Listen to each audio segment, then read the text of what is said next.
Here we are, episode number 269 with Donny Lodico from Video West. Great company, great guy, long history in our industry. He's been on the podcast before. I think it was episode number 172. You can check that out as well. On this particular podcast, we spent way too much time talking about racing, like we always do. So if you love racing, you'll enjoy this. If you don't love racing, hopefully you'll still enjoy it. We spent a lot of time talking about lighting as well. So please enjoy this podcast. Geezers of Gear, episode number 269 with Donny Lodico from Video West.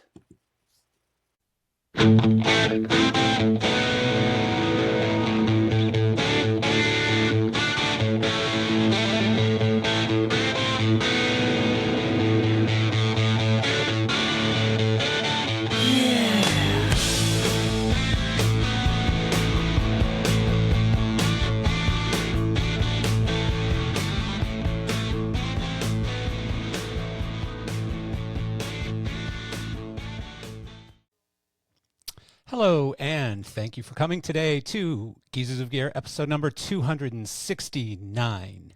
Today's podcast is brought to you by Mainlight, a national dry hire rental provider specializing in supplying the latest lighting and stage equipment technology.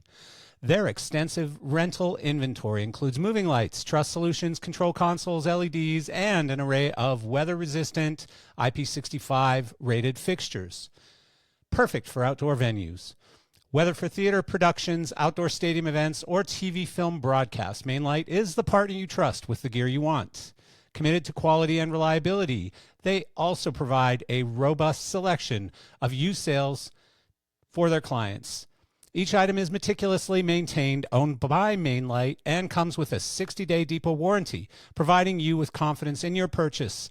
They are strategically located across the U.S. with 4 locations, including Teterboro, New Jersey, Wilmington, Delaware, Nashville, Tennessee, and Las Vegas, Nevada.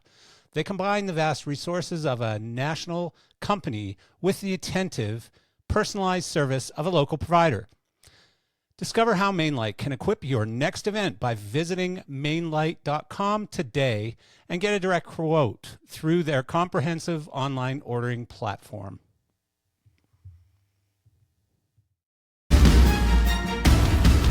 Inspire your audience's imagination with Elation's Pulse Strobe Series.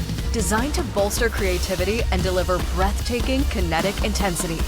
The Pulse Series empowers designers to create dynamic lighting experiences that captivate any audience. The Pulse Series synthesizes mesmerizing lighting experiences with power and precision, allowing designers to create rhythmic, heart-pounding lighting effects with effortless control. Elation's Pulse Series.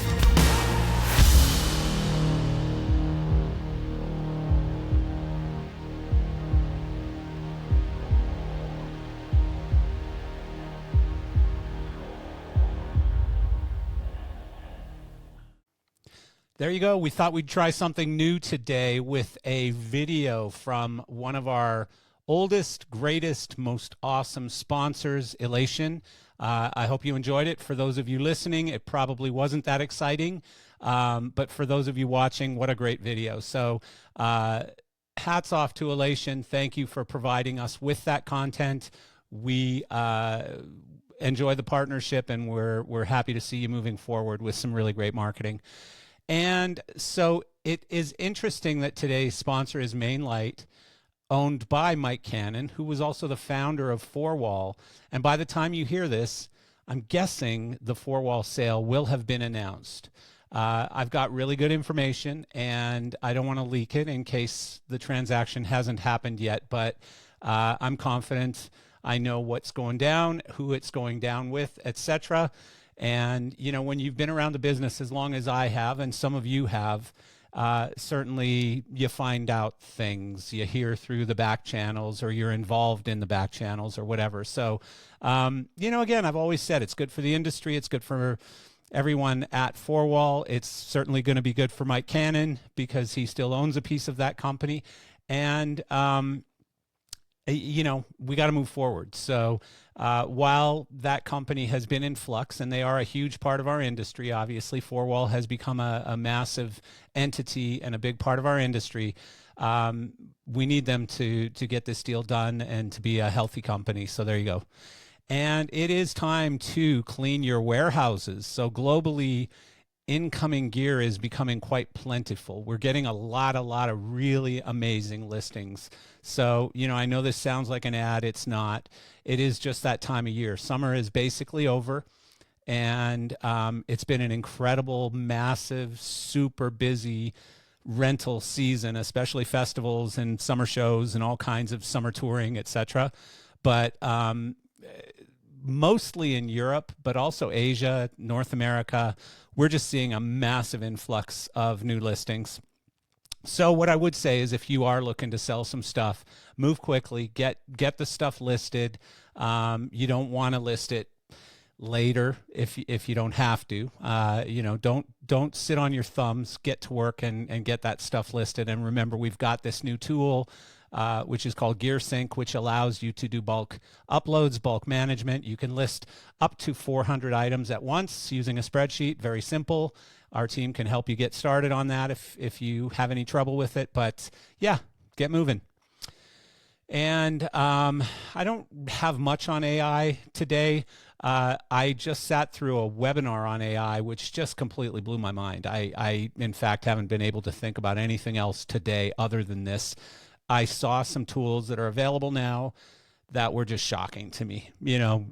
Everything from creating spreadsheets using some AI technology to just all kinds of stuff. I mean, just incredible. Data management, just lots of really, really cool stuff that's coming on board by now.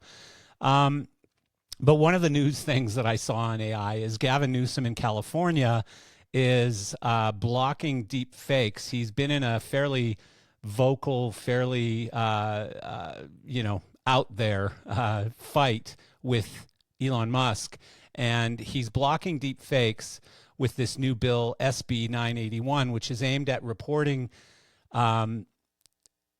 basically anyone putting deep fakes on socials. So if you are creating a video of someone doing something that they didn't actually do, this bill is aimed at putting you in jail. And also there's a second bill which he's pushing, which is SB 942, which is meant to require disclosure of any AI generated content. So if you're putting out AI generated content to your clients or on socials or whatever, you have to say that this is generated by AI. That one I'm not so big on because, we use other tools. So if I'm using Excel to come up with a solution, do I have to say this was created using Excel? If I'm using whatever it is, whether it's an art program or an image, some sort of, if I'm using Photoshop, this image was created using Photoshop. Do I have to say that from now on? So to me, that's going a little bit too far. The deep fake one, I would tend to agree with, even though it's typically used for humor, and I find most of them very funny, and I like the content. Not everyone does, and I understand that some of it has probably become quite problematic. So I get it. So there you go. And lastly, by the time you hear this, my good buddy Eric Loader, who heads up sales at Elation, is going to be visiting me here in the Canadian Rocky Mountains. He's actually, I believe he's in Vancouver today playing golf with a client or something, but he'll be here for the weekend this week. Looking forward to it, both from a business chat standpoint and also just hanging out with my buddy in the mountains. So very much looking forward to that. So today's guest has been on the podcast before. I believe he was on episode number 172. I think it was about exactly 2 years ago. Donny Lodico is a highly experienced professional with over 30 years work experience in the field of lighting, video, and event management. He's got a strong background in corporate events, lighting design, and video production. Currently, Donny is the Director of Lighting and Senior Account Executive at Video West here in the United States. An incredible moment last year when Video West and Lightswitch were honored to help deliver the Virgin Galactic event to the public via a live stream. This might be old. I think that might have been 2 or 3 years ago, actually, but maybe it was last year. I don't think so. Donny has toured with some of the biggest names in live event entertainment, including George Strait, GooGoo Dolls, Rush, Peter Gabriel, and many more. Donny leveraged this skill set to become an industry leader in creating unique live experiences with his particular talent of protecting the creative vision while still making sure a project is on time and on budget. In his spare time, this is unusual, isn't it? He has a passion for motorsports, including building his son's kart racing team, LNL Racing. Last on the podcast, as I said, 2 years ago on episode number 172. So please welcome Donny Lodico back to Geezers of Gear. Donny Lodico. Hello. How are you? I'm good. How you been, Marcel? I've been really good. Really, really good. I'm still up in the mountains in Canada, enjoying life. It's starting to get a little bitter cold, though. It actually... Yeah. The mountains are like right around me, above me, beside me, whatever, and they're all getting snow on them, and I'm going, God, that's getting closer. It's getting closer to us. So here in lovely Arizona, we had a dip last week, and we were actually in the 90s. Oh, geez. All this week now, we are hitting records from today all the way through next Tuesday. They're forecasting we're going to hit records like 105, 108, 111, and I'm like, it's supposed to be over. Yeah. It's supposed to be over. Summer's gone. We want to be cool now. In Arizona, is it ever really over, though? Yeah, I mean, it gets cold here in the winter, and by cold, nothing like Buffalo, where I grew up. But I will say, we'll wake up to 39-degree mornings sometimes. So frost on the pumpkin. Yeah. Well, and I mean that's been virtually every morning here is 30-something degrees, and we've been starting fires and stuff, but then in the afternoon it's like 80 or 78 or something like that. So I love the weather here. I really do. Like it's absolutely beautiful. I like it a lot. But it's getting to the point where I'm going, okay, Florida's starting to look good again, Yeah. So when do you go that way? A couple of weeks.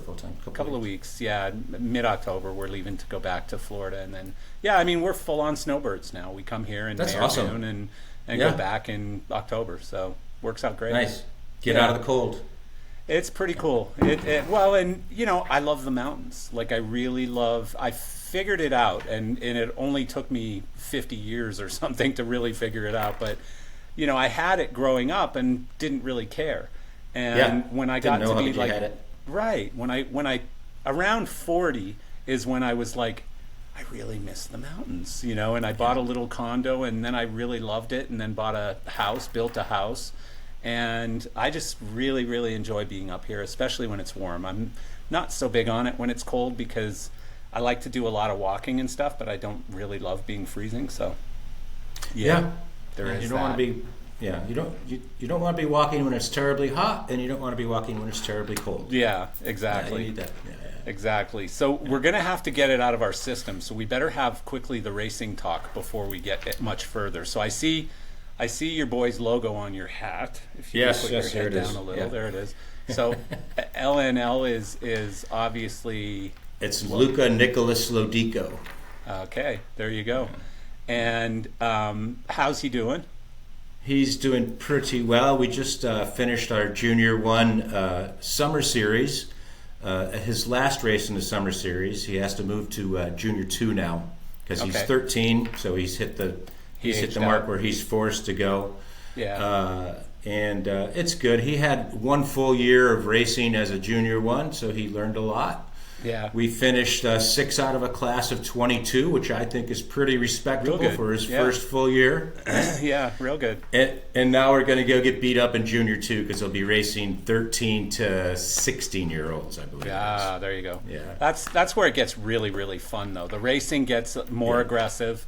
And I don't know Luca's personality because I've never met him, but it changes the kid. I'm telling you. Yeah. I remember when that switch flipped from, let's just go out and race nicely with everyone to get out of my way, Yeah, well, and there's a little bit of me because he's kind of passive, He's like, that's one of the reasons he didn't want to play football. He didn't want to play soccer. Just wasn't that kid, wasn't that aggressive. And then when he started driving, I was like, Luca, you got to get in there, and you have to learn that it's your job to move ahead, right? Yeah. So that was the first, 6-8 months, because he raced for about 8 months before we even put him on, in an actual race. Yeah. We were the same. Actually, yeah. I was every bit as, call it naive as you were. When we started, it was just, hey, this is something fun for him to do on the weekends. Go out and drive a few laps, and set of tires will last us a month. It's not a very expensive sport. It'll be good, Yeah. And then it reality changes. Sets in. Then it changes. Sets in. Yeah, and eventually somebody somewhere talks you into doing a race, and then another one, and then a bigger one, and then a bigger one, and next thing you know, you're racing in Europe. There you go. Yeah. But it is such, like, I'll tell you, in racing, all the things that me and my son have done, we really miss those days of karting, especially the early days when everybody was friendly and everybody, hey, your cart doesn't start. Let me run my starter over there and help you or whatever. I don't know where the starter is, and they're throwing it behind the fence so that they don't have to use their starter to help you or whatever. It was a pretty interesting weekend. Like I said, he ran his last Junior 1 race, and the kid, Luca, has never held first position for as long as he did. He held first position for the whole first half of the race, pretty much. Really, and ended up dipping down. I think he ended up finishing 8th on that race. Yeah. But the two of the dads came over, and they were like, "Is Luca here?" They came over to our pit. "Is Luca here? Yeah, let me go get Luca for you." Go get Luca, and they came out and they just congratulated him, like, "Wow, dude! Like you were running it." Yeah, so that's awesome. For me, that camaraderie, and then the boys coming over, and the camaraderie was so great. I love it so much. I love it so much. Well, and there's two things there. Like, one is that again, I went through all these same learning progressions as a dad, but first they have to learn to drive fast by themselves. Yeah. Well, first they have to learn to drive, and they have to learn the lines and all the fundamentals and all that stuff, where to brake, where not to brake. How to enter a turn, how to exit a turn, all good. And then they have to learn to race up front. And that's a totally different experience, racing up front. Yeah. Not only first, but even second or third or whatever, where you're the target. Because in 8th or 7th or 6th, you're not so much the target, right? You're just driving around with a bunch of other kids. Getting your thing going, Yeah, but when you're first, second, third, people are fighting. You got a target on your back, You got a target on your front, on your back. You got targets all over. Do I watch up there or do I watch behind me? And so secondly, that camaraderie thing. So, my kid grew up racing in South Florida, and so the same thing would happen. And I remember a particular time we were in Ocala, and Jeremy was probably 8 years old or something, and we grew up racing with Sebastian Montoya, Juan Pablo Montoya's son, along with a lot of other famous people and stuff. Yeah. But so Juan Pablo Montoya and Sebastian come walking over to our tent. We had just beaten him. I think we finished 2nd and he finished 5th or something because he made a mistake. But they battled pretty hard for a while. And he comes over and he goes, "Hello, Mr. Fairbairn. Is Jeremy here?" And I said, "Yeah." And he said, "Okay, did he have a GoPro in that race?" And I said, "Yeah, he did." And he said, "Would you mind if Sebastian and I watched his video with him?" And I said, "No, that would be fine." Yeah. And I grabbed Jeremy. I grabbed a few chairs, put them in front of a computer, and they put the video on. And Juan Pablo's telling him, at that tree turn, if you enter a little earlier, you're going to come out a bit faster, and what that's going to do is that's going to carry all the way through to turn 3, and you're going to enter turn 3 probably 2 or 3 miles per hour faster than if you had, and he's going through this whole thing. So I just got goosebumps telling you the story. So he walks away after probably a half hour sitting there talking to the boys and telling his son what he did wrong and stuff. He walks away, and I go, "Jeremy, do you realize what just happened?" And he goes, "Yeah, I just watched some video and got some coaching from Juan Pablo Montoya." And I said, "That's it?" And he goes, "Yeah, I'm going to skateboard or something," right? And he takes off. I'm like, holy shit, the guy's a Formula One freaking champion, And you just, you just got lessons from him, and that doesn't mean anything. What the hell is going on here? So they don't realize. Yeah. They don't realize when they're young. You're stacking up all of these like lessons and moments and just father-son family things, like it's an experience I would never trade. I really enjoy the time at the track with him. I really do. It's amazing. I know when I leave work at 4 or 5 o'clock every day, and we're going to the track on a Wednesday night or something. It's like I can't wait. I can't wait to get home and grab the trailer. Let's go. That's awesome. That is so awesome. Well, and it gets even more fun. Like if you've got either a team or you're at a track where they store your cart for you or whatever, because there's a lot of that now. Because then you don't have to do as much work, so you can go straight from your office to the track. Yeah. Like that's what we did when he was growing up. But that stuff is so awesome. And then wait until you start doing travel stuff. Like when you start traveling to races.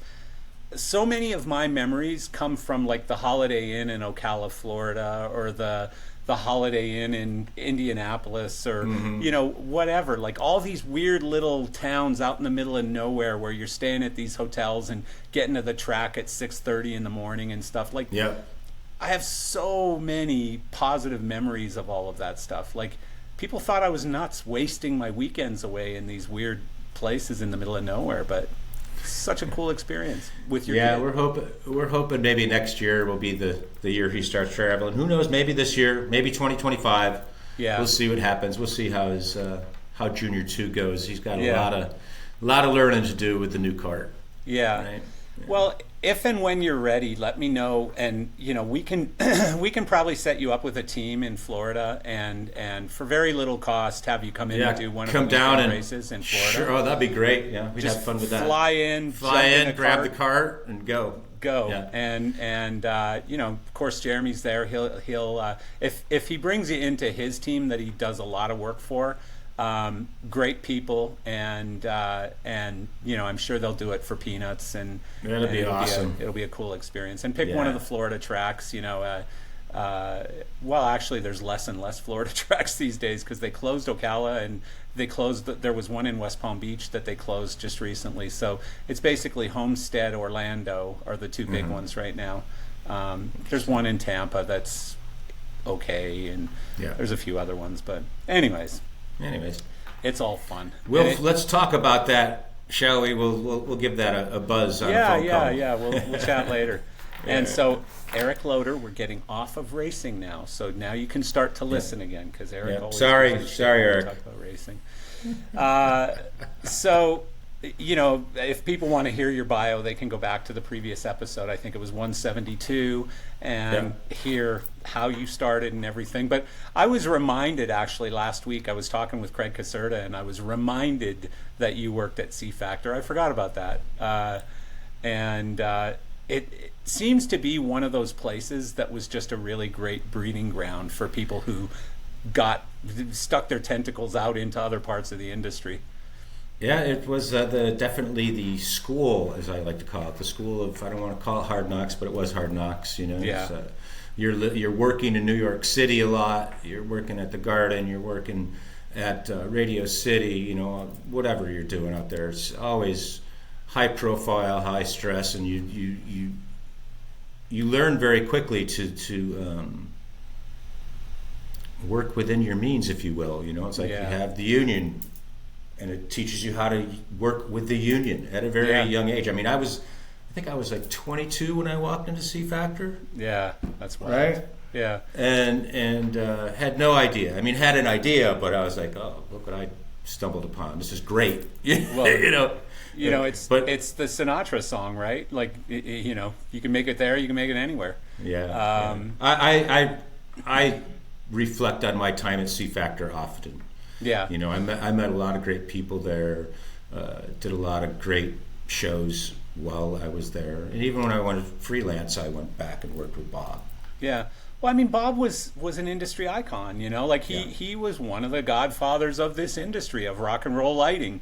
And, but was he, I don't want to talk shit about him since he's sadly gone, but I was very good friends with Bob C. Yep. On the good and the bad side. I definitely got the wrath of Bob often, being one of his suppliers, and if something didn't go exactly perfectly, it was like, hey, like he let me hear it for sure.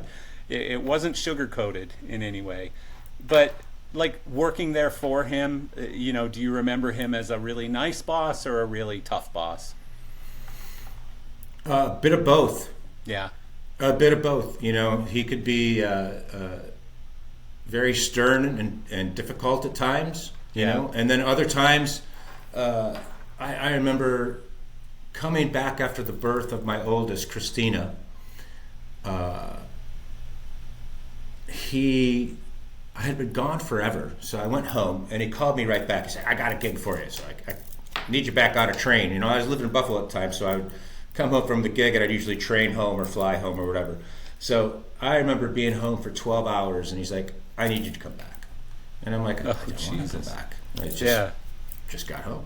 Yeah. But you're young, and you're very hungry, and you want your career to go well, so what do? You go back. Yeah. Right? And I just remember we were still drawing on vellum.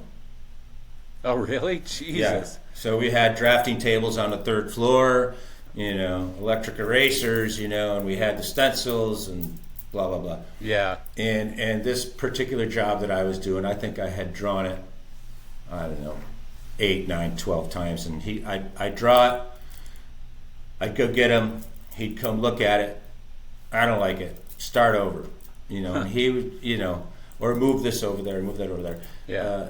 Very particular in what he wanted and how he wanted to do it. Somebody had a picture on Facebook the other day of an SOB, small orange box, right? Yeah, I saw it. I saw that. Right. Yeah. And the SOB has stood the test of time. I mean, for God's shaking the table. Yeah, keep your arms off the table if you can, because that thing's moving a lot, and I'm getting what was that movie, Blair Witch? I'm going, whoa. Sorry, I'll keep my hands off the table. Yeah, there you go. The SOB stood the test of time, right? I mean, for God's sake, it outlived Bob. But Bob was great. He was. He always gave. If he saw promise in you, and he knew that you were one of the guys that were going to stick around and do good for his company and make some couple bucks off you at the same time. Yeah. Then he would make sure that he nurtured you, and at least that's my experience. Others may not have that experience. I don't know. I don't really have a bad word to say about the man. Yeah. He gave me, I think, the reason I'm where I'm at today. Video West, there it is. Sorry, hit the table again. We'll get there. We'll get there. But the reason I'm where I'm at today is partially because of Bob, and of course a lot of hard work for me. But and in my own career, I learned most of what I learned from the hardest boss I had. You don't necessarily learn the most. You might learn some character things and stuff like that from some of the softer bosses, but I think from the toughest boss you've got is where you really learn how not to do things and how to do a lot of things. And sometimes it takes you some years, sometimes while you're in it, while you're in that cyclone of somebody yelling at you and calling you an idiot every day and stuff like that, while you're in that, you're going, this is the worst thing ever. But a few years later, you start looking back and going, that's what built my character. That's what turned me into who I am and made me tough. Was that type of a upbringing in business. Sure, yeah. So you speak the truth. One of the things I used to love dining with Bob, which a lot of people would probably cringe at, but it was always funny. Not even funny. I don't know if that's the right word, but I just always remember him ordering the most massive plate of food and a Diet Coke. I'm like, Bob, what are you trying to do here? You've obviously made some mistakes in your life, and but the Diet Coke, you think that's going to save you? So, but I miss that guy. I loved him. I really enjoyed the hell out of Bob C. And I had relationships with a few people in our industry at a very different level, and he was one of these guys that once every couple weeks on a Friday night with a glass of wine, I'd sit and talk to him for 2 hours, and we would talk about how Jerry Harris is screwing up the industry, or how this is going wrong or this is going right, or I remember when was it 9/11 or was it maybe the 2008 market crash? He lost like a lot of his wealth, and he was literally pretty much in tears on the phone with me, telling me how I was just ready to check out, and now I have to go back to work, and I'm going to have to work until I die now. And he literally did, but we had hoped it was going to be a little longer than it was. But fast forward the pandemic, and how many of us cashed in how much to live off, to continue living, right? I know.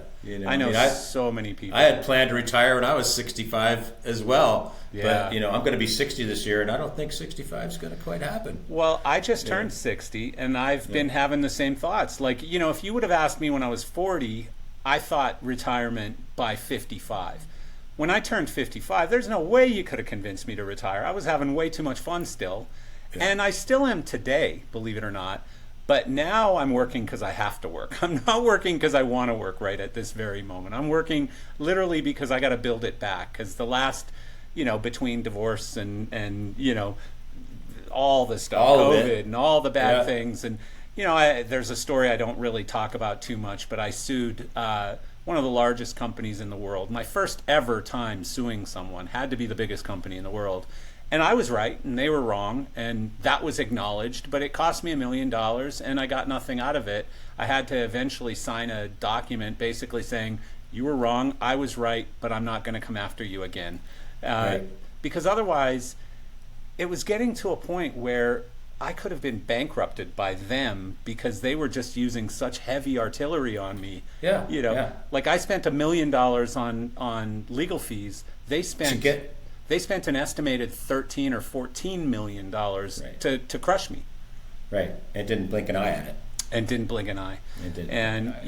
So I mean, it's the thing is, I love our industry. I love where we're at right now in a lot of ways. I love where my business is at right now in a lot of ways. Certainly, there are more frustrating days than others. But, I want to keep working right now. It's just I don't want to be working because I need the money. I want to be working because I love what I'm doing. And I like to say, it's still fun. 42 years later, it's still fun. Like you, do I want to have to be working because I have to work? Yeah. No, but at the end of the day, the reality is, I have a kid that has a very expensive hobby, and I have another daughter that has a very expensive dance career, and then I'm going to be a grandfather. That's new too. Oh Jesus! Yeah, I have a daughter that's got a grandbaby. Got a daughter on the way, so it's like, oh my God. Oh wow! Well, this congratulations on that. Yeah, thank you. Spilled that right here. Yeah, that's Grandpa Don. Exciting. That's pretty exciting. Yeah, Grandpa Don. Well, Grandpa Don. I mean, I may be one. I don't know. Like, I have no idea what my entire history left out there. I was a traveling musician for a while, and probably did some bad things in my life. But knock on my wooden head. My son has no intention of having kids anytime soon, but I'm sure he will at some point. So I hope so. Anyways, I hope so. Not enough. Like, this is one of the things with people. Call it maybe under 40. Don't seem to want to have kids anymore. Yeah, I know. It's a weird thing.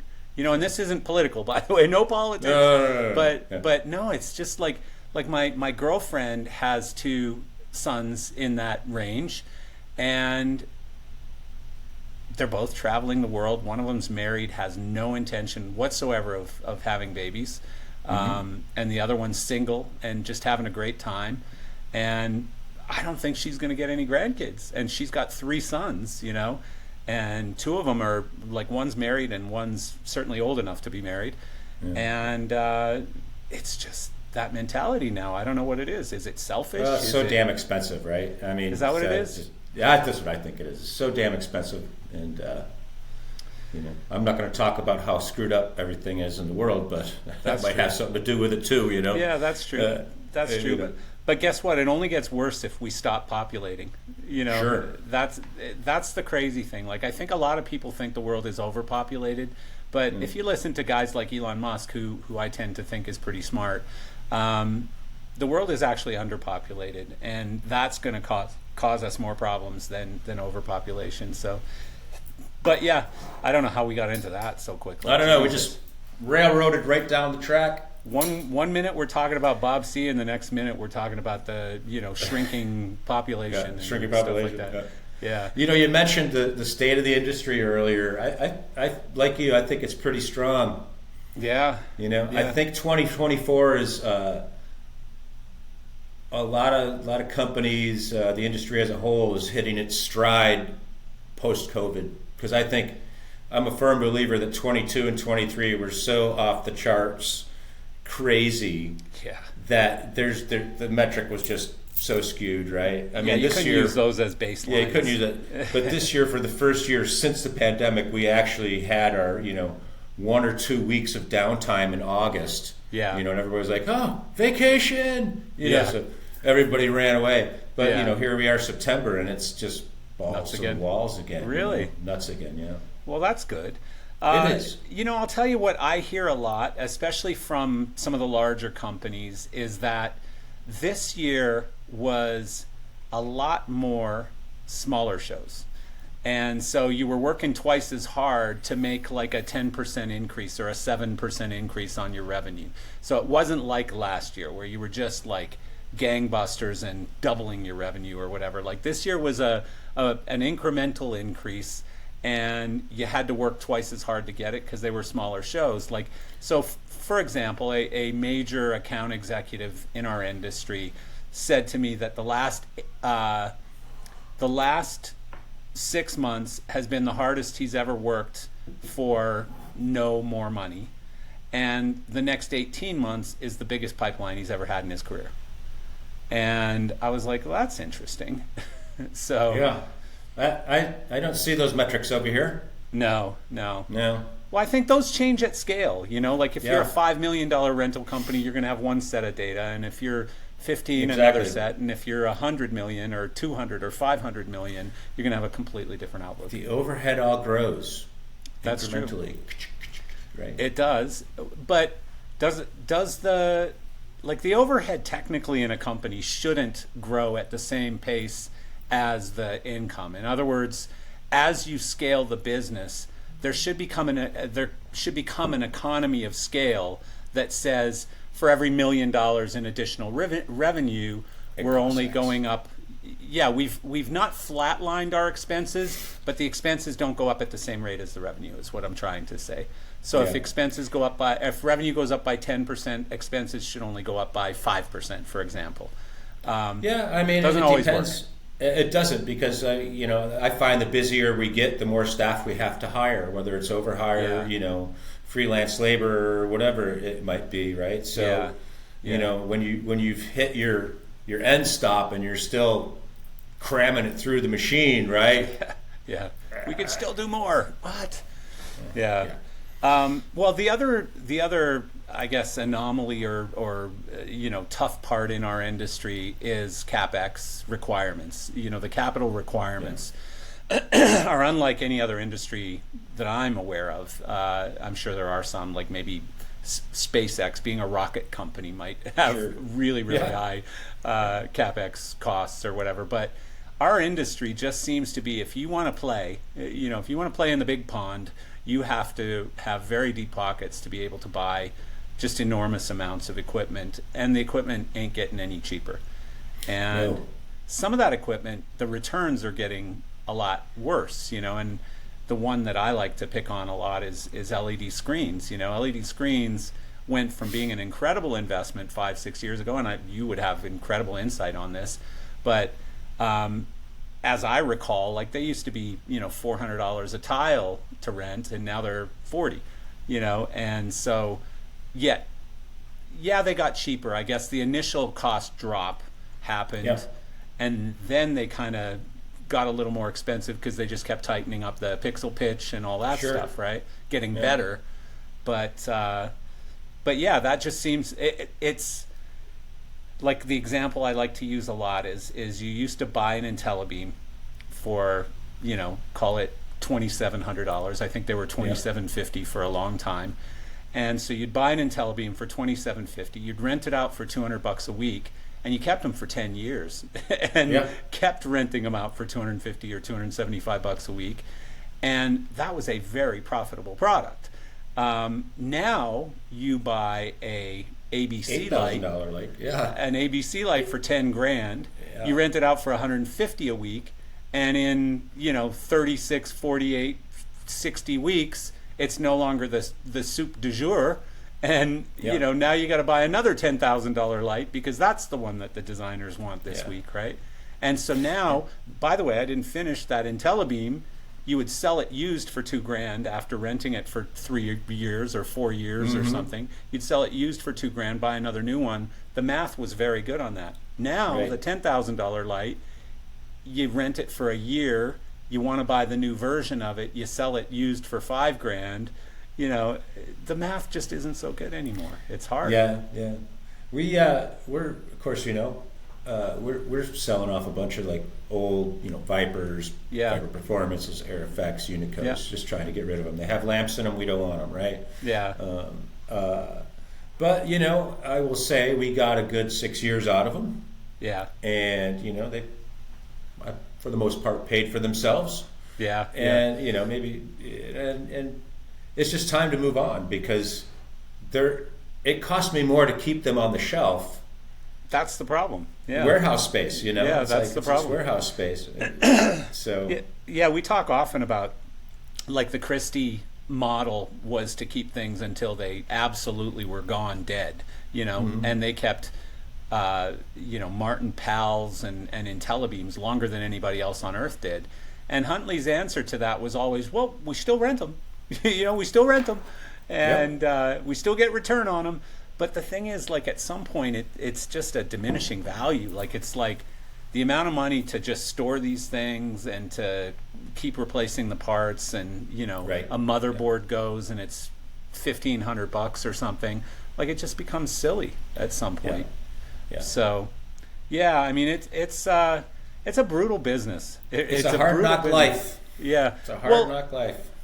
The money, just the money, and the fact that like I love companies like yours because not that I have anything against private equity backed businesses or anything like that, but the private owned companies in our industry, and on the biggest scale, I guess that's like Upstaging and Bandit, and there's less and less of them all the time, but I love that you're able to continue to compete when these companies are able to buy these products and amortize them over so many years, and like they just get to do funny stuff with the books that smaller privately owned companies don't. Right. I mean, we've always had a plan. I mean, our plan and our process is good. Yeah. You know what I mean? Yeah. And we generate some good revenue. Yeah. We don't have it. 90% of what we buy for cash. Yeah. To be quite honest, it's like, don't want the big banknote, don't want any of that. Yeah. Right? Yeah. And it helps us be more competitive that way. Yeah.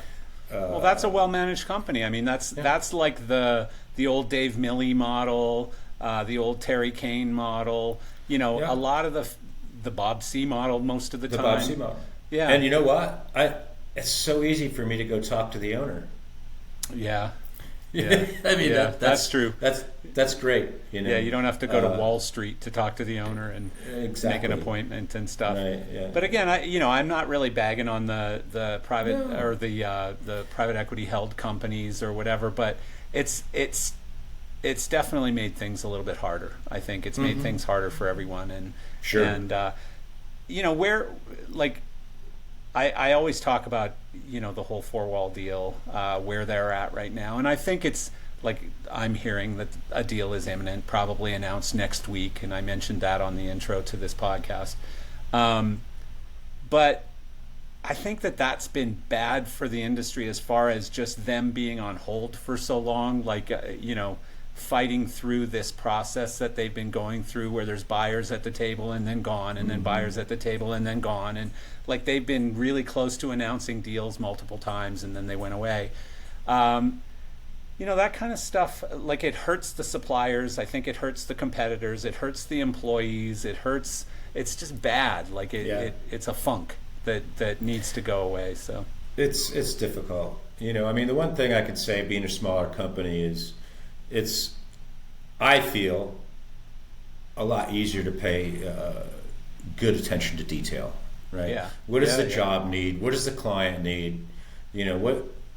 How can we help you? It's like,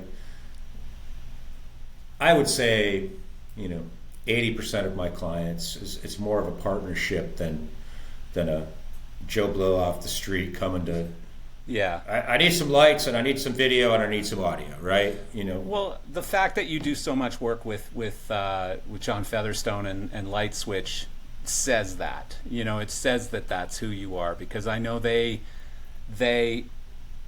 as nice of people as they are, and they're some of my favorite people in the industry, they're tough projects. Those are projects that are very particular. Yeah. They have to be done properly. It has to be the right product. It has to be perfect.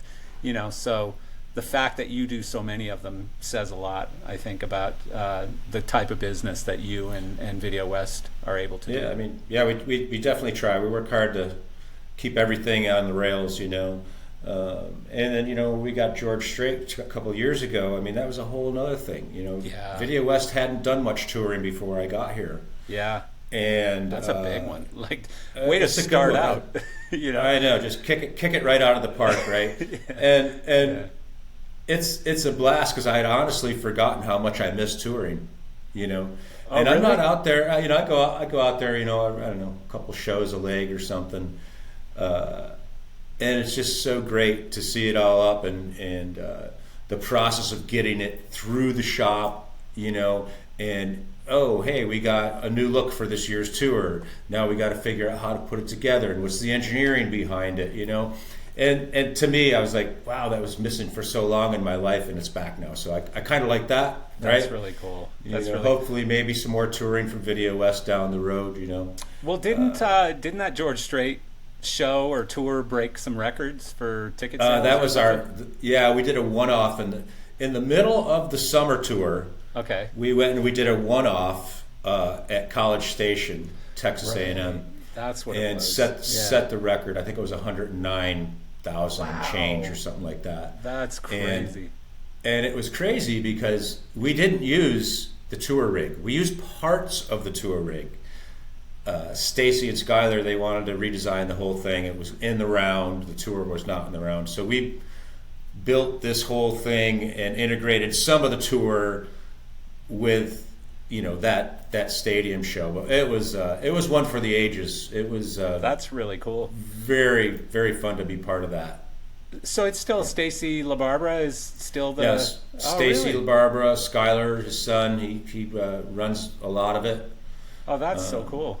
Yeah. I That's remember a family affair out there. Yeah, I remember Stacy from years and years and years ago. What was the shop that husband and wife? No, husband and wife before that. Ooh. From like the early 90s. Oh my God, I'm looking at them right now. They were such nice people. Thinking. Man, somewhere somebody's yelling at me right now going, it's so-and-so. Right. Yeah. Well, because I remember the very first time I went in there, I was really green working for Martin, and I went in and Stacy was so kind and walked me through the shop and showed me everything. And what were the two people who owned that company? Oh my God. Husband and wife. Anyways, can't remember. Can't remember the name of the company either. Drawing a blank. Yeah, it's all good. But so you and I have talked about this off the air, and you're going to hate that I'm bringing it up on a podcast, but go ahead. The name Video West. Yep. So you guys are so much more than video. And true. And so that probably is hard, right? Like that probably makes it so that some clients maybe don't think of you as a lighting company or don't think of you as a full service company. They don't think of as an audio company. Exactly. Yeah. So and we're it's funny, we're going through some marketing changes here to try and clear some of the confusion up, I guess. But Jack Wake has founded Video West 40 plus years ago, right? Yeah. And he's a video company. Yeah. And you know, that's the brand. Yeah. And now I'm not dumping on the brand or anything by any means, but it's just like, you know, I remember when you started at Video West, and I was like, that's interesting that he's going to a video company. And but it's not a video company, you know, and it's actually full production houses. Yeah, you know? Full production house, rental house. Yeah, you know, we do all of it. And then, you know, when Jack brought me over here 8 years ago, he's like, I want you to help build a lighting division. You know, and I was like, oh, that's fun. Yeah, let me go do that. Let's go buy some gear and do some things. And, that's always amazing when you get to be at the front end of it. Yeah, it's what I always wanted to do, right? You know, it's like be able to get a bunch of people together, build a product. That's awesome. Refine the product, you know, keep refining the product, because we're always screwing around with things out over here, right? Yeah. You know? Yeah. I mean, similar to what Cosmo did with the guys in St. Louis, you know, when he got to go in there and hire all the people and order all the gear, you know, like I went in there shortly after they were in their temporary shop and all of that stuff. I went in there and every single lighting fixture brand new. Half of them didn't even have plugs on them yet. Every road case new. Every cable was new. Every single product in there was brand new. It was like, whoa! I don't know that I've ever seen something like this. So that's fun. And then you got to try and keep it nice and new and shiny. All that, right? And make all the processes to keep all the stuff nice and shiny and teched and QC'd and all that. Yeah. So I geek on that quite a bit, you know. That's amazing. Our process, But, you know, that makes a difference. Like, you know, being in the used gear business, we tend to know whose equipment is in what condition, and based on the complaints that we get from buyers on the other end. Right. And we've done very well with your gear. I mean, customers are very happy with your gear all the time. And so thank you.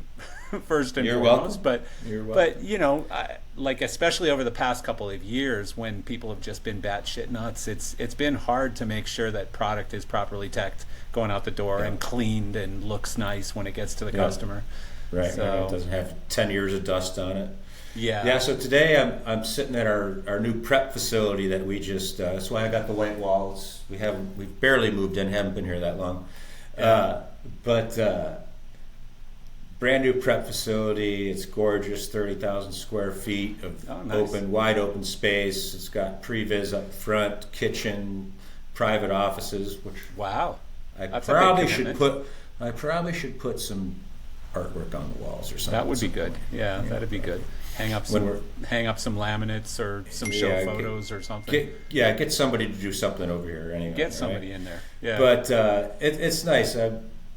We really want to be under one warehouse, one roof, but you know, with the big boom that's happened in Phoenix, warehouse space is just through the roof. Yeah, right? Trying to get like 75,000 square feet or 100,000 square feet is not that easy. And the one warehouse that we own, that's 45 or 50, that's all mezzanined out, and Jack owns that building.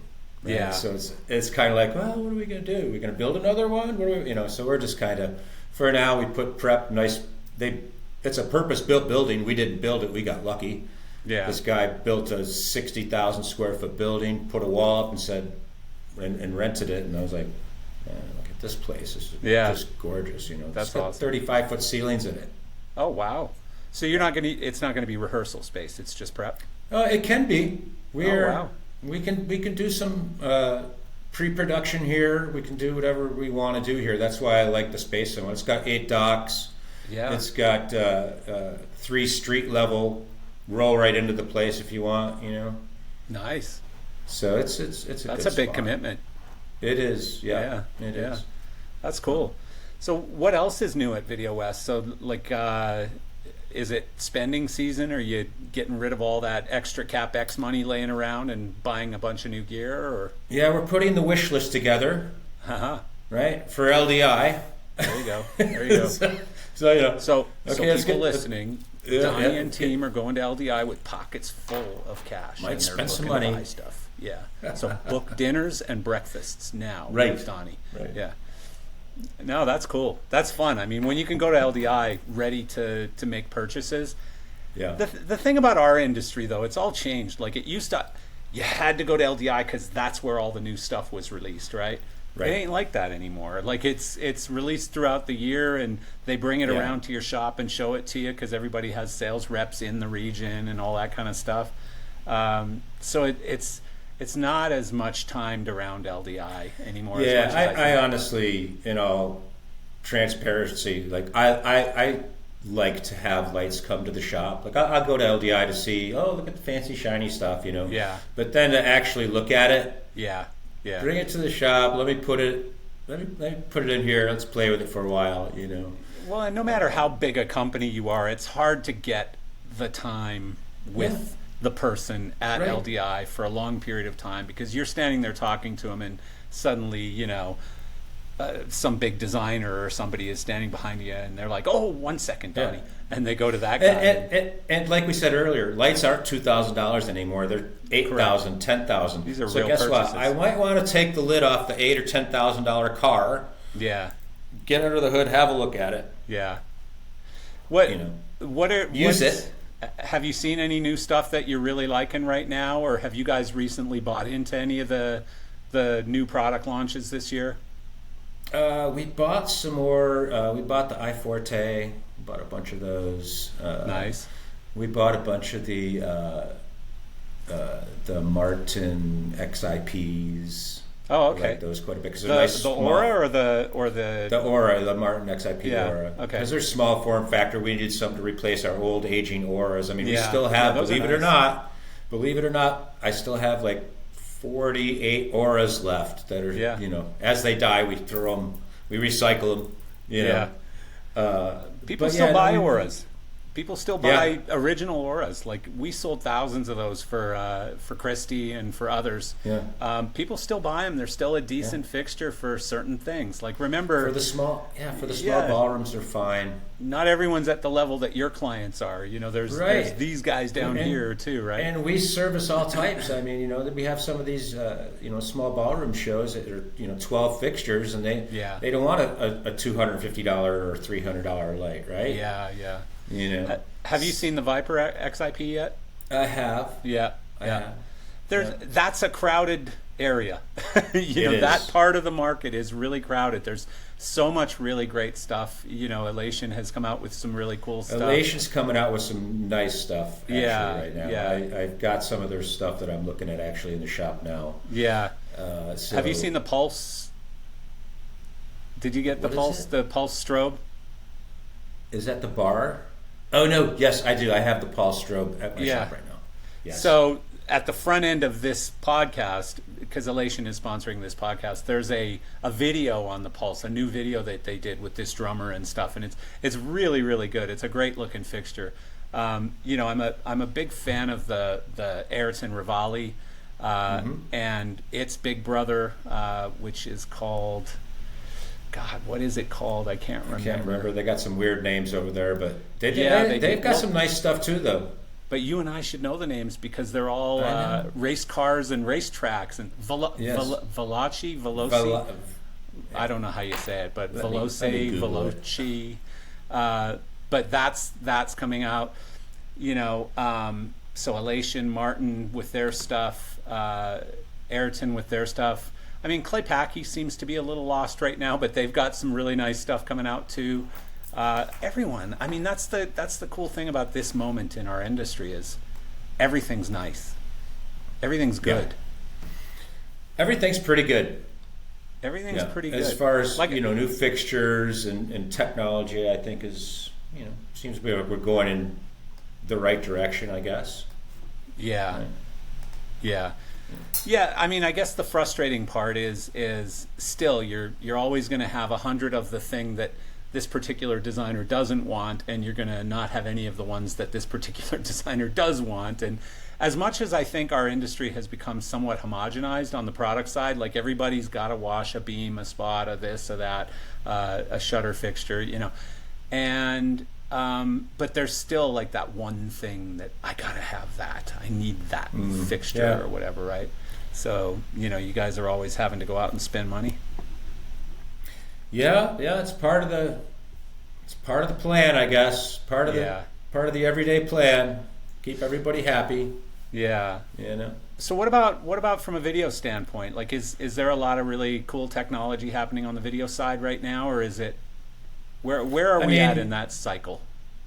I try to leave that to the video experts, but I know that we're always new LED tiles. Oh, look at this 2.2 mil or whatever it is. We're down to like 0.9 now. Yeah. We're down to 0.9. It's just gotten crazy. And I see that stuff mostly on installs. But like the corporate stuff and the concerts. 4K cameras, all that, right? And then you got to buy the 4K stuff to support it, right? And that shit's I don't know how they expensive. keep up. I don't know how they keep up. Like I look at my guy Sean Fitzgerald and Eric Geisman who run video, and I'm like, my stuff is okay over here. Like we got some lights, some cool technology. You guys have all this stuff that they keep changing and redoing, and how do you keep up? Well, I mean, just getting like 4K switchers and 4K, all of this different stuff on the video side is so expensive, and now people are already pushing for 8K, and 8K, it's like, come on, man, Jesus. Like it's a money pit that you just have to keep investing massive dollars into. So the production industry as a whole is a money pit, which is crazy why venture capital wants to be involved, but God bless them, I guess. I think any industry that is really capital needy is going to find their way to marrying private equity, because private equity loves to engage capital where it's needed.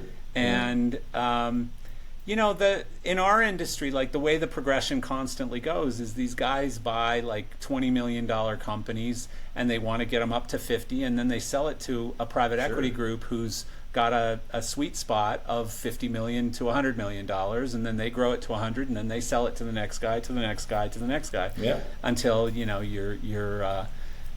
got a PRG and VER together, that are $1 billion enterprise or whatever. Right.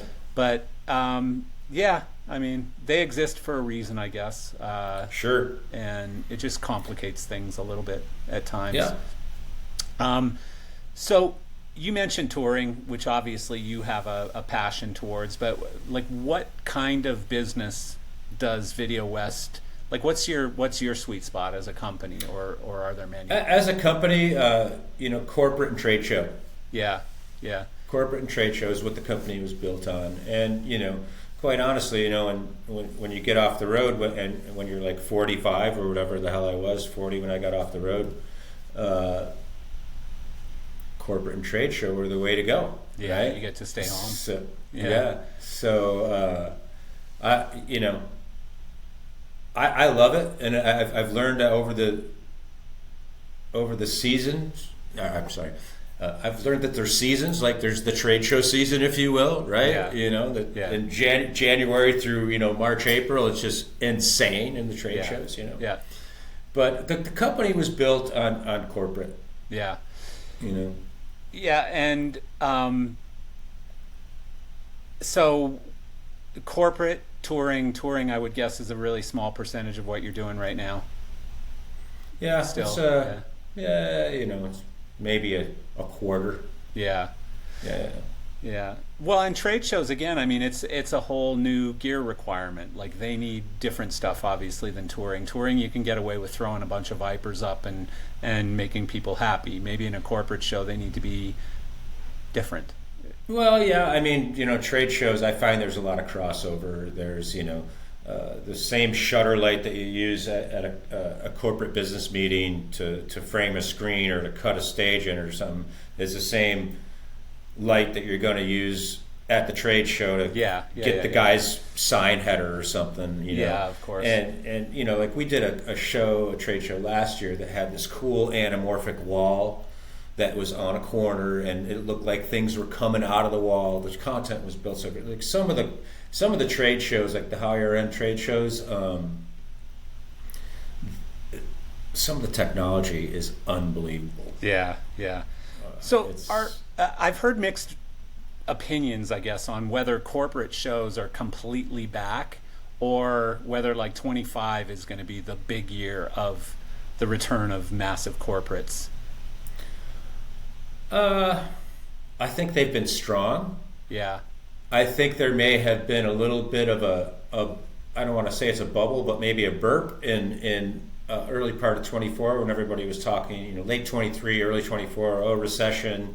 You might have seen some of the larger companies pull back some of the reins a little bit. We're, instead of spending, $500,000, we're only going to spend 300 this year. Yeah. Keep some money in the kitty. Potentially the craziest election cycle ever. And correct. And monkeypox and all of these other terrorism and all these threats, World War III, So maybe all of that combined just made everyone sort of, like you said, a burp. Yeah. Yeah. I think 25 is looking strong for us already. There's already a lot of stuff on the books in 25, which is great. So, it's like, again, I don't think we're ever going to see the growth that we did in 22 and 23 again, like anything like that. Right? That'd be hard to replicate. Yeah. But, I was talking to a guy this morning, and I said, my goal is to grow the company at a comfortable rate, right? Keep everybody employed and just keep pushing on. Yeah. And again, that's the nice thing about being a mid-sized company. Yeah. Right? Yeah, you're 100% right. You don't have to have 17% year-over-year growth or 36% year. You grow as you grow. We're just going to try and keep growing and being successful and keeping the company healthy and nice and clean and the books clean and everything else. And you grow when you grow. You get so uber focused on growth when you have private equity or you're a public company, even worse, obviously, because then shareholders expect, constant growth every quarterly that you're putting out and stuff.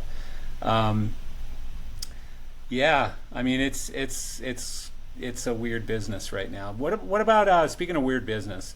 Right before I got on this podcast, I did this crazy AI webinar.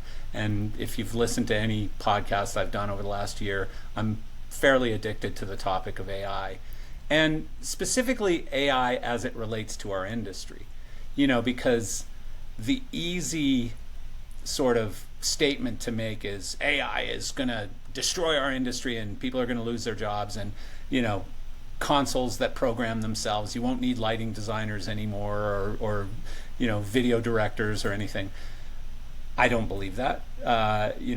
I tend to think that AI is going to support people's roles, not replace them. Do you even think about it? I do. I try not to. Do you? I know that it's like there. I know it's there. I see it. I see it on Facebook. You see it everywhere, right? But I don't. It's not like in the forefront of my mind on a daily basis, right? It's like I just don't. I'm not that interested in it. But I don't know. There's some really, I don't know how much time you spend in spreadsheets, but there are AI apps that are incredible at looking at spreadsheets, analyzing them very quickly, and telling you what you need to know, or helping you, supporting you by building formulas in those. Basically looking at this 3-column spreadsheet and going, what I really need to know is this and this and this, but I don't know how to build that, and that could take me 3 days to build it. Mm-hmm. AI can do that in a few seconds for you. In a few seconds, yeah. Yeah, and you just, the biggest thing, similar to employees, with AI, it's learning how to communicate with it. So employees, if you say it one way, you might get a certain result. If you say it this way, you might get a much better result, right? Sure. And so learning how to communicate with AI is where the trick is. But, again, I'm not suggesting that every person in our industry should be using AI-controlled lighting consoles or something. But AI, when you're going through massive lists of inventory and you need something to help you figure something out, there are some incredible tools. Like even just on this webinar this morning, I learned of 2 or 3 new apps out there that I hadn't even heard of, and I went and looked at them and just went, like wow. That might be able to help me a little bit, right? I certainly could, yeah, and I'd be happy to. Actually, that's what I should do, is like an AI for Dummies, AI for Dummies webinar one day. Yeah, dummies right. like me. By the way, I'm calling myself a dummy, so if I can do it, take a look at this. You can do this, right? Yeah. But here's another great example. Like, if like me, you have to look at dashboards full of data that say, here's how your business is doing this week or whatever, this month, this year. Mm-hmm. And you're looking at it going, what am I looking at? Like, this is so much information. Holy shit, what's it all mean? Like, what's an APCK? What's that mean? What's a GBRZ? What's that mean? And so you could be looking at this dashboard just dumbfounded. Take a screenshot of this dashboard. There's this app that I've just learned about. And you load it in there and say, explain this to me like I'm a 14-year-old. And it will.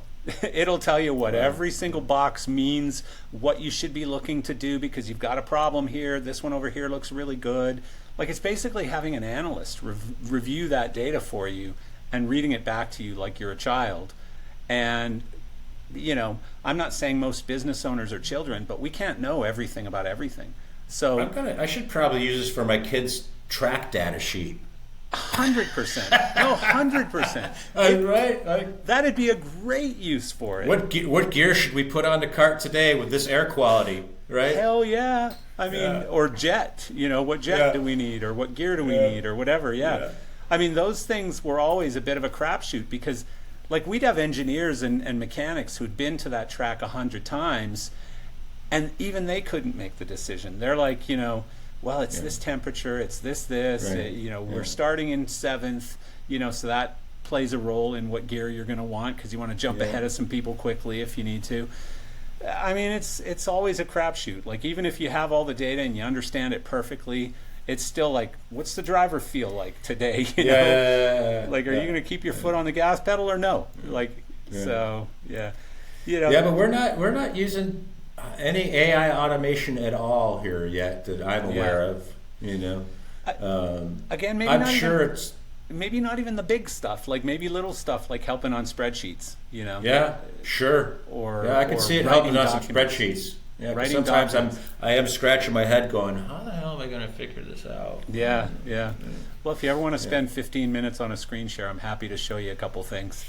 Sure. Again, I'm just a geek for it. Like I was saying to my girlfriend this morning after I got off this webinar, I was like, I wish I was 20 years younger. And she goes, oh, don't we all? And I go, no, just because I want to be an expert in every one of these things, and I'm not going to have time. Like, I'm just going to run out of time to be an expert in all these things. But they're all so cool. Like, I'm so excited. I'm like a child right now with some of these apps because it's just like, it makes me better at my job, and I'll tell you, GearSource in over 20 years has collected a huge amount of data on the used equipment market. I have that data. I have over 20 years of data on every sound product, lighting product, video product out there, what its sales trends have been over the past 22 years or whatever. Like, I've just got a huge amount of data that I can now shove into an AI app and have it spit out some relevant information. Right. It's cool. This is my most profitable resale product, right? Yeah, exactly. Well, or, by the way, being the capitalist that I am, I go to Clay Packy and I say, here's where you are on the scale of automated lighting companies. You trend at a higher price and you hold your price 26% longer than this company or this company, and where you can start packaging that data and repurposing it or using it for your own gain or for someone else's gain or whatever. Yep. So that's it can be helpful, obviously. Yeah. Well, I think people are very scared, afraid of the whole AI thing. There's a lot of people who are like, they're going to take over. Oh, 100%. Robots are going to take over. That's been the general sort of viewpoint of our industry. And last year at LDI, I don't know, you were there, right? I wasn't. First show I've missed. Yeah. Well, there was a stand that had some lighting control software, and they had a sign up on their booth, something like, you know, you don't need a designer anymore or something. Right. Big mistake, because everyone lost their minds. Like, while it may have been true in a particular small scale application or whatever, it was the wrong way to go about it, you know. Yeah. People were on the floor with pitchforks and torches. Oh, yeah. Yeah, there were angry people. Like, I think it was Rob Koenig who told me he went into their booth and just ripped on them for like 30 minutes.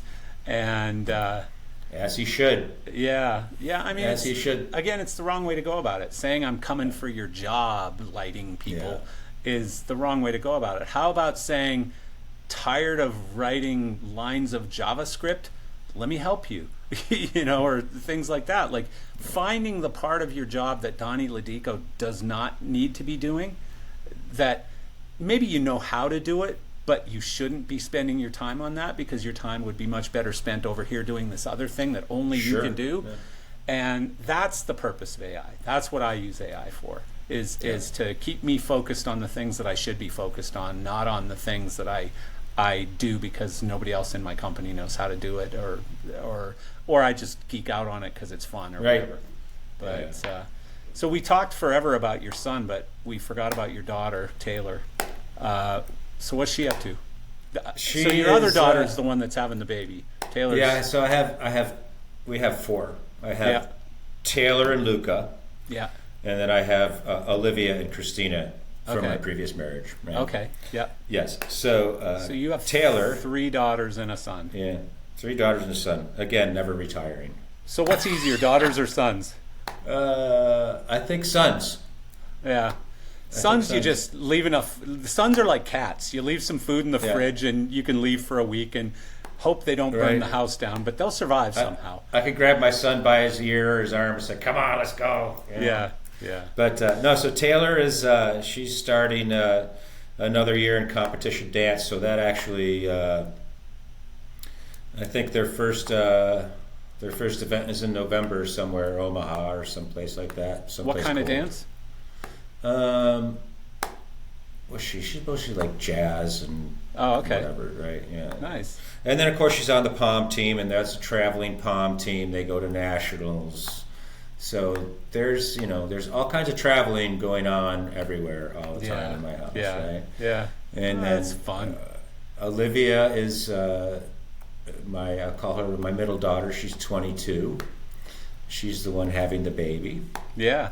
Very nice. Excited about congrats. that. When's she due?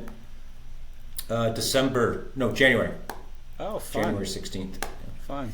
And then there's my oldest, Christina, and we're, she's 32 now. I can't believe I have a 32-year-old daughter. Right? That's wild, isn't it? That is wild. Yeah. But it's great, to watch the kids grow up. The 2 oldest, unfortunately, I was touring for much of their. It happens. Their younger life, but we're getting it back together now that everybody's getting older, getting family. Yeah. Family time, right?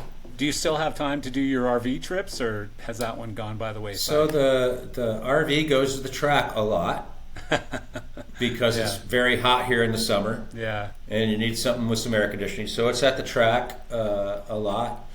And of course we get up to San Diego 3-4 times a year, or we go up into the mountains. So I still, for you. It's a use it or lose it situation. Like if we're not using it, we're going to sell it, right? Yeah. So I choose to use it. That was me with boats. Like the last boat I had boats the entire time I was in South Florida, and until about probably 10 years ago, I don't know. But I had realized that I was paying $700 a month for the last 6 months and hadn't touched this boat. For $700 a month for the marina where it was being stored, for the parking spot, right? And I was like, this is ridiculous. I'm an idiot.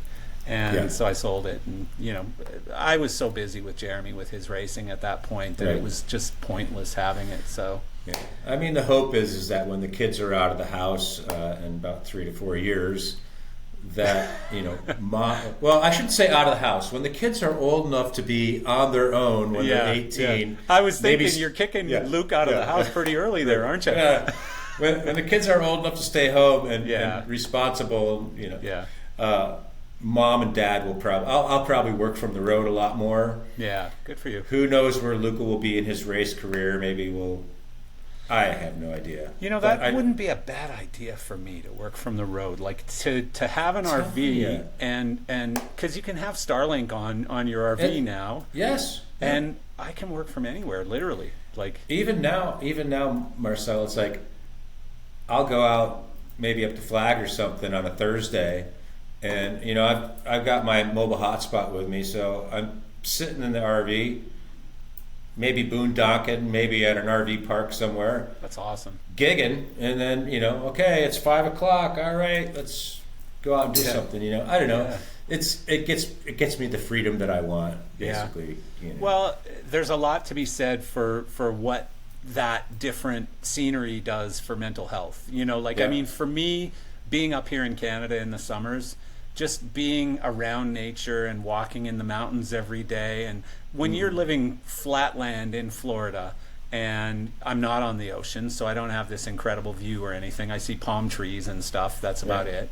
But, you know, to be up here and any window of my house that you look out of, you see beautiful mountains and trees and elk and the occasional bear and whatever. It's just a whole different vibe. It puts me in a different spirit, you know? Yeah. So it's great. Yeah, and for me, I think it's the freedom of being able to just get in and go. Yeah. Right. Yeah. And it's like, all right, cool. pack it up. Let's go for the weekend. Let's go to Utah for the weekend or something. You know. Yeah, I mean, obviously, with us racing as much as we did, so many of my friends had them, and I always thought I wanted one, but I didn't. I wanted to use one for those weekends, but I didn't want to deal with it, and. Because of the business that I'm in, it's not like I have a warehouse and staff who I can say, hey, do me a favor, go ahead and take care of the RV. I'll throw you a couple $100 extra this week or whatever. I didn't have any of those types of employees, so I would have had to store it at a facility and then have somebody else who preps it and then somebody else who cleans it and somebody else who does this or that. It just didn't make any sense. I mean, my wife Tara will tell you, she's like, every time we take it out, something breaks. Not true. Yeah. Not true, but you know, it's like there's maintenance. It's like having another house, right? There's maintenance on it. You know, I mean, that's this what weekend, boats were always what? like. Yeah. That's what boats were always like. Like I wouldn't use it for 3 months, and then I'd have some friends come in from out of town, and they're like, "Hey, we want to go out boating somewhere." We'd go get it taken down in the marina, put in the water, prepped, fuel in it, the whole thing. And you go to leave and one of the engines is dead or the air conditioning doesn't work in the cabin or something else. You know, it was always something. It's always something. Yeah, it's always something. You just got to keep your head up and, you know, if you like it, then you learn to love it. Yeah. You know, well, it's like... Again, having it at the racetrack is cool, but there's also something for me about being able to kind of pack up at the end of a bad day and get the hell away from the racetrack and go to your hotel, have a glass of wine or a beer and chill and just get out of that atmosphere for a bit, you know, so that people aren't knocking on your door going, hey, you want to have a beer, you know, or whatever, right, at the track. Because it's a party after the end of the day, which is fun if you won. But if you crashed on lap 1 and finished 37th or something, it can be a little brutal. Not so fun. Yeah. I just want to leave. Yeah, not so fun. Not so fun. Especially like, you know, those races where you qualify pole and then there's like, it depends on the format. So sometimes it's qualifying pre-final, final. And so if you qualify pole, you start the pre-final looking pretty darn good. I'm on pole. Sure. And somebody dive bombs you on lap 1 and takes you out. And now you're starting the final in 37th. Right. And exactly. By no fault of your own. You didn't do anything wrong. Cart was fast. Everything was right. Hate that shit. It's hard. Do your daughters, or did they? I guess they're old enough where it probably wasn't a problem, but I always see kids that are relatively close together where like the boy is racing and the girl isn't, and she's just like an accessory at the track all the time and stuff. Is there any animosity, like where people think you're spending too much time or money on Luca and not on them or something? No, I don't think so. Because you know, I mean, everybody gets their lick, right? Everybody gets their thing, right? So it's, you know, Taylor, she knows that what she does isn't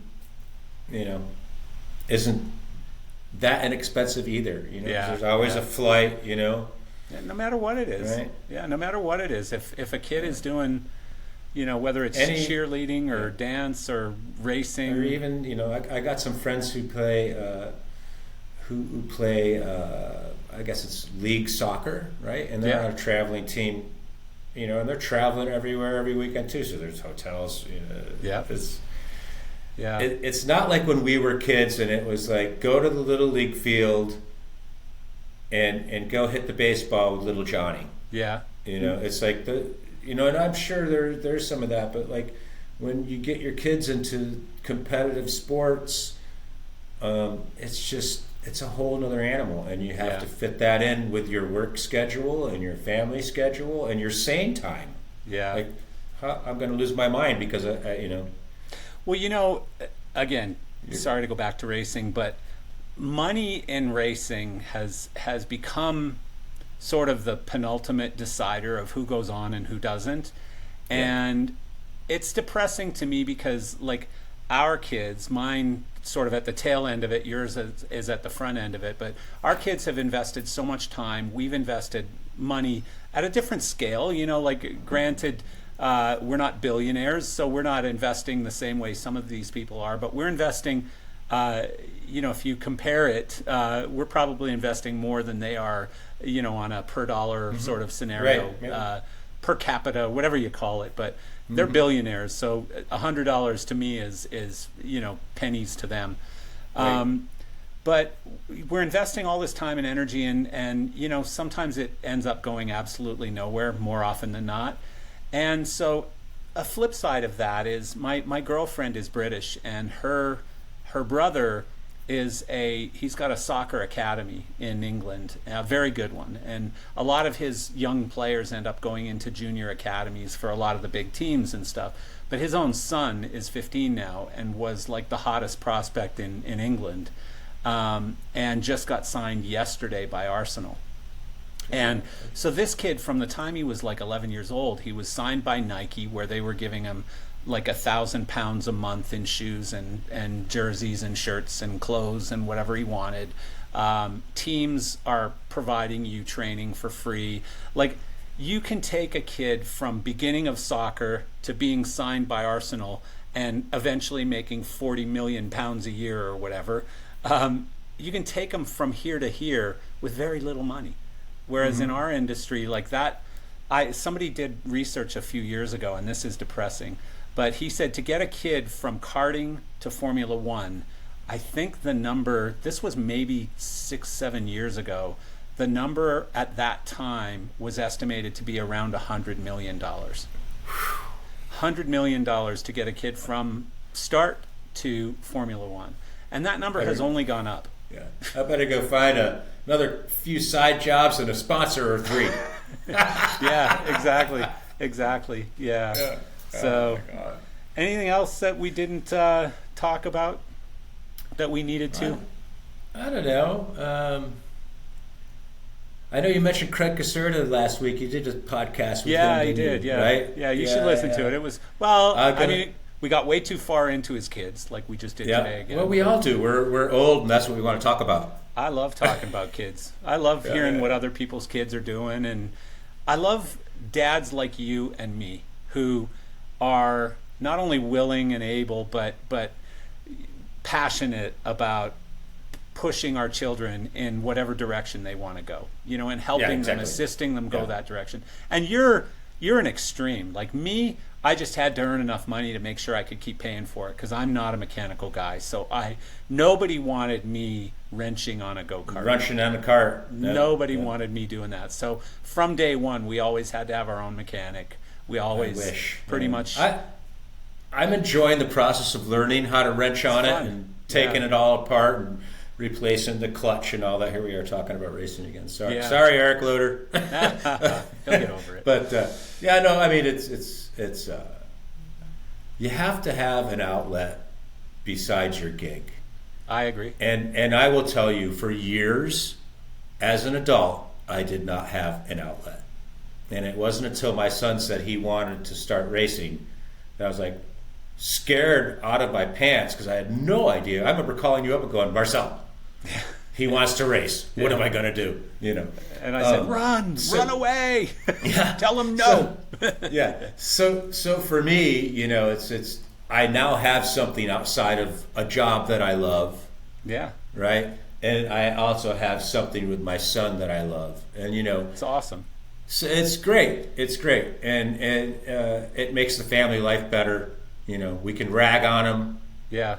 Luca, gas pedal. You know, I'm not just kidding. No, I mean, Jeremy got his ass kicked emotionally every single weekend he raced because, you know, like, he had nicknames from, like, Jennifer. One of his teams called him Jennifer because he was too scared to pass a particular driver when he was younger.